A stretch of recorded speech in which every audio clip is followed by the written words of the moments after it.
नमस्कार. या व्हिडिओमध्ये आपण बुद्धिमत्ता चाचणीमधील बैठक व्यवस्था या प्रकरणावरील काही उदाहरणं पाहणार आहोत आणि हे सर्व प्रश्न टी-सी-एस पी-वाय-क्यू म्हणजे टी-सी-एस मार्फत वेगवेगळ्या परीक्षांना विचारलेले प्रश्न आहेत.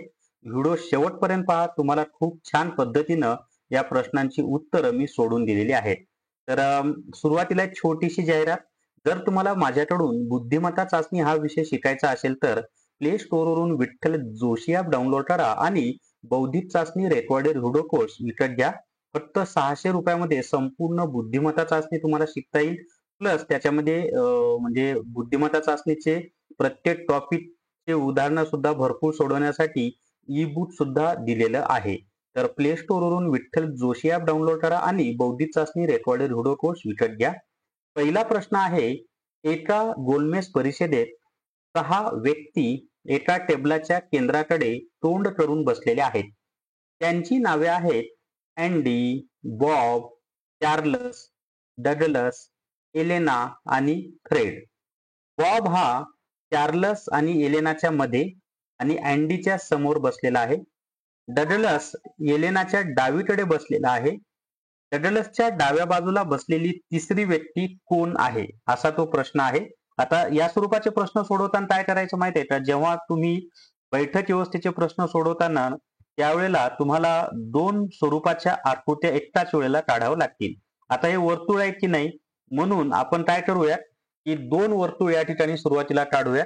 आता 2च वर्तुळ का काढायचे त्याचंही कारण तुम्हाला जेव्हा मी प्रश्न सोडून देईन ना त्यावेळेला कळेल. मग आपण आता सुरुवातीला काय करूया, तर 2 वर्तुळ या ठिकाणी काढूया. मग 2 वर्तुळ आपण काढूयात. हे या ठिकाणी पहिलं वर्तुळ आहे आणि हे दुसरं वर्तुळ आहे. आता याच्यामध्ये एकूण किती व्यक्ती आहेत? 6 व्यक्ती आहेत. मग 1, 2, 3, 4, 5 आणि 6. तसेच इथं 6 रेषा मारून घ्या. 6 रेषाच का मारल्यात? तर 6 व्यक्ती आहेत म्हणून. जेवढ्या व्यक्ती बसलेल्या आहेत तेवढ्या रेषा मारून घ्यायच्या.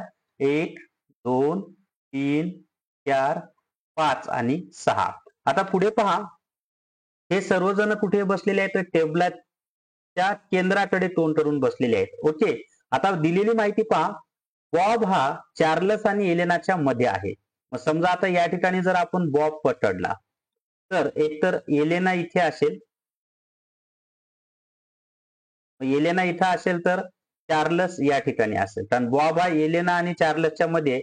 किंवा दुसरी एक काय होऊ शकते, बॉब जर इथे पकडला तर चार्ल्स या ठिकाणी असेल. मग चार्ल्स इथं असेल तर एलेना इथं असेल. लक्षात आलं ना मी 2 वर्तुळ का काढले ते? तुम्ही सुद्धा अशाच पद्धतीनं सोडवायचं आहे.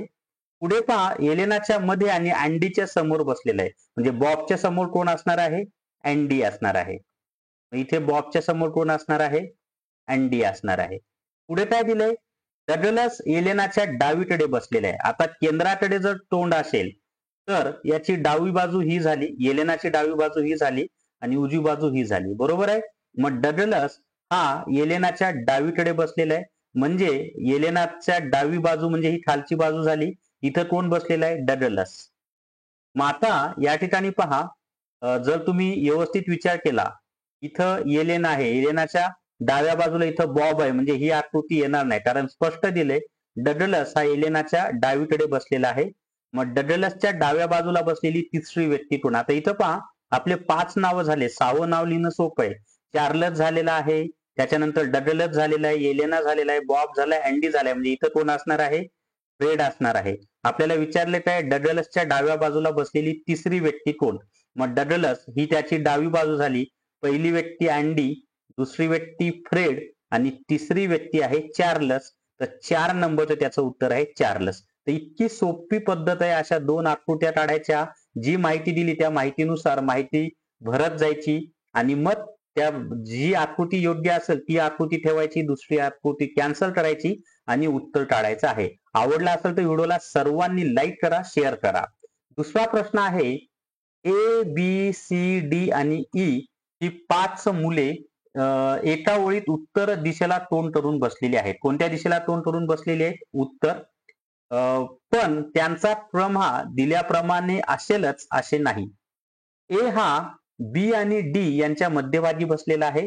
तर सी हा डी आणि ई यांच्या मध्यभागी बसलेला आहे. तर ओळीच्या बरोबर मध्यभागी टोन बसलेला आहे. आता किती जण आहेत?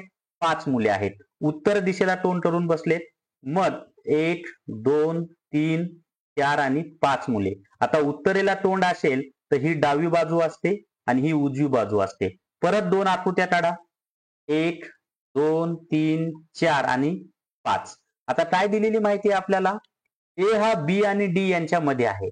मग इथं जर समजा ए पकडला तर इथं बी येणार आहे आणि इथं डी येणार आहे. किंवा या उलट आपण असं करू शकतो. इथं जर ए पकडला तर इथं डी येणार आहे आणि इथं कोण येणार आहे? बी येणार आहे. ओके. पुढे काय दिलंय? सी हा डी आणि ई च्या मध्यभागी आहे. आता इथं डी जर इथं पकडला तर सी मध्यभागी येईल का? नाही येणार, म्हणून ही आकृती येणारच नाही. मग सी हा डी आणि ई च्या मध्ये, म्हणजे इथं कोण झालेला आहे? ई झाला आणि या ठिकाणी सी. तर आपल्याला दिलंय काय? ओळीच्या बरोबर मध्यभागी कोण बसलेला आहे? मग आता ओळीच्या मध्यभागी कोण येतो? डी येतो. तर डी हे आपलं उत्तर आहे. किती नंबरचं ऑप्शन आहे? 1 नंबरचं ऑप्शन आहे. किती सोपी पद्धत आहे. बैठक व्यवस्था मुलांना खूप अवघड वाटतं आणि टीसीएस व आयबीपीएस मध्ये बैठक व्यवस्थेवर हमखास प्रश्न विचारले जातात आणि हे टीसीएस परीक्षेमध्ये विचारलेले प्रश्न आहेत. आयबीपीएस ला सुद्धा याच पद्धतीचे प्रश्न असतात. फक्त 5 ऑप्शन दिलेले असतात. चला तिसरा प्रश्न पाहता. 6 लोक ए, बी, सी, डी, ई आणि एफ एका गोलाकार टेबलाभोवती बसतात. त्याच क्रमाने आवश्यक नाही. आता एकूण किती लोक आहेत? 6 आणि गोलाकार आहे की नाही? सरळ 2 वर्तुळ काढून घ्या. हे पहिलं वर्तुळ 1, 2, 3, 4, 5 आणि 6. सेम तसंच इकडे करा. 1, 2, 3, 4, 5 आणि 6. पुढे पहा. बी हा ई च्या समोर बसतो. आता समजा इथं जर बी असेल तर ई या ठिकाणी येईल किंवा इथं जर ई पकडलं तर बी या ठिकाणी येईल. बरोबर आहे. आता ए हा एफ च्या विरुद्ध दिशेला बसतो. आता पुढचा आधी वाचू द्या. ए व सी दोघेही बी ला लागून बसत नाहीत. आता ए आणि सी बी ला लागून बसत नाही, म्हणजे इथं ए आणि इथं सी येणार नाहीत. मग ए आणि सी आपण इथं लिहून पाहूया. एक तर असे येतील किंवा सी आणि ए असे येतील. त्याच्या पुढे पहा. आता पुढे काय दिलं आपल्याला? बी हा ई च्या समोर बसतो. ए हा एफ च्या विरुद्ध बसतो. मग ए च्या विरुद्ध दिशेला एफ झाला. इथं ए च्या विरुद्ध दिशेला एफ झाला. बरोबर आहे. पुढे काय दिले आपल्याला? जर ए हा डी च्या लगेच उजवीकडे बसला असेल. आता ए काय बसलेला आहे? डी च्या उजवीकडे. मग केंद्राकडे तोंड असताना, इकडं केंद्राकडे तोंड असताना ही ए ची ही जी आहे ही वरची डावी बाजू झाली आणि ही उजवी बाजू झाली. मग ए हा डी च्या उजवीकडे बसलाय. मग डी जर इथं घेतला तर ही डी ची ही डावी बाजू झाली आणि ही उजवी बाजू झाली. आणि इथं जर डी घेतला तर इथं सुद्धा ए हा डी च्या उजव्या बाजूलाच होतो. म्हणजे दोन्ही आकृत्या बरोबर आहेत आपल्या. तर काय दिलंय आपल्याला? ए पासून सुरू होऊन घड्याळाच्या दिशेने, तर हे 6 लोक कोणत्या क्रमाने ए पासून सुरू होऊन घड्याळाच्या दिशेने बसतात? मग घड्याळाची दिशा म्हणजे ही अशी असते पहा. मग ए च्या नंतर डी येणार आहे.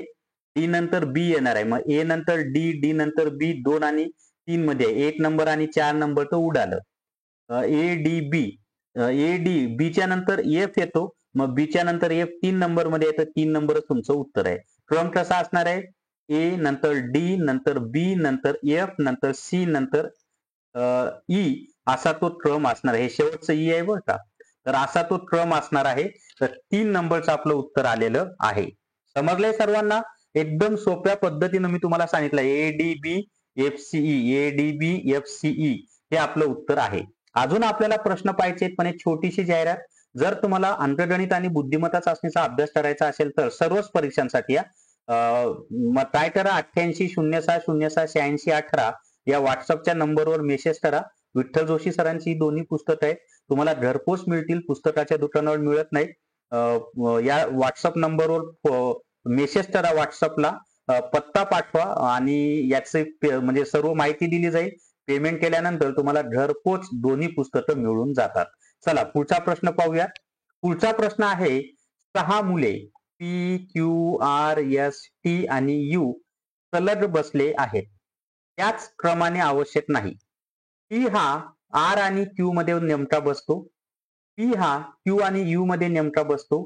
टी आणि पी मध्ये नेमका कोण बसतो? आता आपल्याला काय दिलेलं आहे? 6 मुले सलग बसलेली आहेत म्हणजे एका रेषेमध्ये. मग सरळ एक रेषा काढा. आता दिशा दिली नसली की उत्तर दिशेला म्हणजे वरच्या दिशेला तोंड आहे असं गृहीत धरायचं. 6 जण आहेत. मग 1, 2, 3, 4, 5 आणि 6. सेम दुसरी आकृती काढा. 2 आकृत्या का काढायच्या ते मी तुम्हाला ऑलरेडी सांगितले. 2, 3, 4, 5 आणि हे शेवटचं धरून 6. आता इथे काय दिलंय आपल्याला? टी हा आर आणि क्यूच्या मध्ये बसतो. आता इथं जर समजा आर घेतलं तर इथं टी येणार आहे आणि इथं क्यू येणार आहे. किंवा इथं जर क्यू घेतलं तर इथं टी येणार आहे आणि आर येणार आहे. दोन्ही लक्षात आले ना तुमच्या? पी हा क्यू आणि यूच्या मध्ये बसतो. मग आता क्यू आणि ईच्या मध्ये कोण बसतो? पी बसतो. पी हा क्यू आणि यूच्या मध्ये बसतो. मग इथं जर क्यू चढेला असेल तर ही आकृती येणारच नाही. पहिल्याच आकृतीचा विचार करावा लागेल. मग आता शेवटी कोण बसणार आहे? पी झालाय, क्यू झालाय, आर झालाय, एस राहिलं तर एस या ठिकाणी येणार आहे. बरोबर आहे? मग आता या ठिकाणी पहा काय येणार आहे आपलं उत्तर या ठिकाणी? जर दिले काय आपल्याला? पी हा क्यू आणि यूच्या मध्ये, एक मिनिट हा, माहिती आपण चेक करू. टी हा आर आणि क्यूच्या मध्ये बसतो. टी हा आर आणि क्यूच्या मध्ये बसतो. पी हा क्यू आणि यूच्या मध्ये बसतो. पी हा क्यू आणि यूच्या मध्ये बसतो. तर टी आणि पी मध्ये कोण आहे? तर टी आणि पी मध्ये कोण आहे? क्यू आहे. तर क्यू हे त्याचं उत्तर आहे. 2 नंबरचं त्याचं उत्तर आहे. क्यू हे आपलं उत्तर आहे. समजले? तर क्यू हे त्याचं उत्तर येणार आहे. चला पुढचा प्रश्न पाहूयात आता. पुढचा प्रश्न आहे P1, P2, P3, P4, P5 आणि P6 या 6 व्यक्ती दक्षिणेकडे तोंड करून एका ओळीत त्याच बसलेल्या आहेत, पण त्याचप्रमाणे बसल्यात असं नाही. आता दक्षिणेकडे तोंड म्हणलं आणि 6 जण आहेत. 1, 2, 3, 4, 5 आणि 6. तर या ठिकाणी काय होतं? दक्षिणेकडे तोंड आहे की नाही? मग ही उजवी बाजू होती हे लक्षात ठेवा आणि ही डावी बाजू होती हे कायम लक्षात ठेवा. पुढे पहा 6 जण आहेत. 2 झाले, 3, 4, 5 आणि 6. 1, 2, 3, 4, 5, 6. दक्षिणेकडे तोंड आहे म्हणून ही उजवी बाजू आणि ही डावी बाजू. पण हे जर उत्तरेकडे तोंड असलं तर ही डावी बाजू होती आणि ही उजवी बाजू होती. आधीच्या उदाहरणात मी सांगितलंय तुम्हाला. आता माहिती पाहू. P1 आणि P2 यांच्या दरम्यान 3 व्यक्ती बसले आहेत. आता आपण स्थान त्यांचं निश्चित नाही ठरवू शकत म्हणून अजून पुढे पाहू. P3 आणि P5 यांच्या दरम्यान 2 व्यक्ती बसल्या आहेत. P6च्या उजवीकडे दुसऱ्या स्थानी P4 बसला आहे आणि P5च्या लगतच्या डावीकडे P2 बसला आहे. P2 आणि P4 यांच्या दरम्यान किती व्यक्ती बसल्या आहेत? आता या ठिकाणी पाहूयात आपण माहिती कशी लिहिता येईल आपल्याला. P1 आणि P2 यांच्या दरम्यान 3 व्यक्ती बसलेल्या आहेत. ही आपण सर्वप्रथम माहिती लिहूयात. समजा P1 जर इथं घेतला तर यांच्या दरम्यान 3 व्यक्ती आहेत. 1, 2, 3. मग इथं कोण येणार आहे? P2 येणार आहे. बरोबर आहे. आता पुढे काय दिलंय? P3 आणि P5 यांच्या दरम्यान 2 व्यक्ती बसले आहेत. P6च्या उजवीकडे दुसऱ्या स्थानी P4 बसलाय. आता उजवी बाजू ही आहे की नाही? मग आता समजा इथं जर आपण P6 लिहिलं तर P6च्या उजवीकडे म्हणजे या दिशेला दुसऱ्या स्थानी P4 बसलाय. हे पहिलं स्थान हे दुसरं स्थान म्हणजे P4 या ठिकाणी झालेलं आहे. आणि इथं जर समजा आपण लिहिलं समजा इथं P2 घेतलं तर 3 घरं सोडले आपण. 1, 2, 3. तर इथं कोण येणार आहे? P1 आणि आपल्याला काय दिलंय? की P6च्या उजवीकडे दुसऱ्या स्थानी P4 बसला आहे. आता P6 जर इथं घेतला आपण तर कितव्या स्थानी? उजवीकडे दुसऱ्या स्थानी 1, 2, 1, 2 कोण बसलेला आहे? P4 बसलेला आहे. पुढे पहा P5च्या लगतच्या डावीकडे P2 बसलेला आहे. आता P5च्या लगत डावीकडे डावी बाजू ही आहे की नाही? म्हणजे P5 कुठे येणार आहे? अच्छा ही आपलं इथं चुकले पहा इथं. तर या ठिकाणी ना हे पाहू आपण. P5 P5च्या लगतच्या डावीकडे P2 बसलेला आहे. आता P2 आपण इथं घेतलेला आहे, इथं P2 इथं घेतलेलं आहे. बरोबर आहे? मग इथं आपलं P6 आणि P4चं स्थान सुटलेलं आहे. कारण कुठंच बसत नाही ते. मग आपल्याला काय करावं लागेल? हे P5च्या लगत डावीकडे P2 बसलेला आहे. बरोबर आहे? आणि मग P6 इथं येणार नाही. मग P6 जर आपण अ, इथं घेतलं तर P6च्या उजवीकडे नाही, हे पण नाही येणार. मग P6 च्या काय दिलंय आपल्याला? P6च्या दुसऱ्या स्थानी P4 असं दिलेलं आहे. बरोबर आहे? या ठिकाणी ना आपल्याला दुसरी आकृती थोडीशी वेगळी काढावी लागेल, कारण यानुसार उत्तरच येणार नाही आपलं. मग हे P1 दिलेलं आहे की नाही आणि इथं P2 दिले, तर हे उलट केलं तर काय होईल? इथं P1 घेतलं आणि P2 जर आपण या ठिकाणी लिहिलं. लक्षात आलंय? आता दिलेली माहिती पहा. काय दिलंय आपल्याला पुढे? P6च्या उजवीकडे दुसऱ्या स्थानी कोण बसलेला आहे? तर P4 बसलेला आहे. मग P6च्या आणि पुढे काय दिलंय? P5च्या डावीकडे लगेच P2 बसलेला आहे. मग आता ही इकडची डावी बाजू आहे. म्हणजे इथं कोण येणार आहे? P5 येणार आहे. P5च्या डावीकडे P2 बसलेला आहे. ही माहिती आपली एक्झॅक्ट आहे म्हणून इथं मी P5 लिहून ठेवला. पुढे पहा P2 आणि P4 यांच्या दरम्यान किती व्यक्ती असा प्रश्न आहे. पण त्याच्या आधी आपल्याला P6च्या उजवीकडे दुसऱ्या स्थानी P4 आहे. मग इथं जर आपण P6 लिहिला, तर हे पहिलं स्थान हे दुसरं स्थान कोण दिलंय आपल्याला? P4 दिलेलं आहे. बरोबर आहे? मग आता इथं मध्यस्थानी कोण येणार आहे? P3 येणार आहे. मग आपल्याला विचारले काय? P2 आणि P4 यांच्या दरम्यान किती व्यक्ती आहेत? तर P2 इथे आहे, P4 इथे आहे. म्हणजे यांच्या दरम्यान 0 व्यक्ती आहेत. 3 नंबरचं त्याचं उत्तर आहे आणि ही आकृती बरोबर आहे. ही उजवी बाजू आहे, ही डावी बाजू आहे. ही आकृती आपली बरोबर येणार नाही. तर लक्षात आले ना तुमच्या सगळ्यांच्या? अशा पद्धतीनं याचं उत्तर 0 व्यक्ती असं आहे. जर तुम्हाला या ठिकाणी पहा बुद्धिमत्ता चाचणी शिकायची असेल तर प्ले स्टोअरवरून विठ्ठल जोशी ॲप डाउनलोड करा आणि बौद्धिक चाचणी रेकॉर्डेड व्हिडिओ विकत घ्या. TCS IBPS पॅटर्ननुसार संपूर्ण बुद्धिमत्ता चाचणी यामध्ये दिलेली आहे. तर या व्हिडिओमध्ये एवढीच माहिती. या व्हिडिओला सर्वांनी लाईक करा, शेअर करा आणि VAJ academy YouTube channel subscribe करा. धन्यवाद.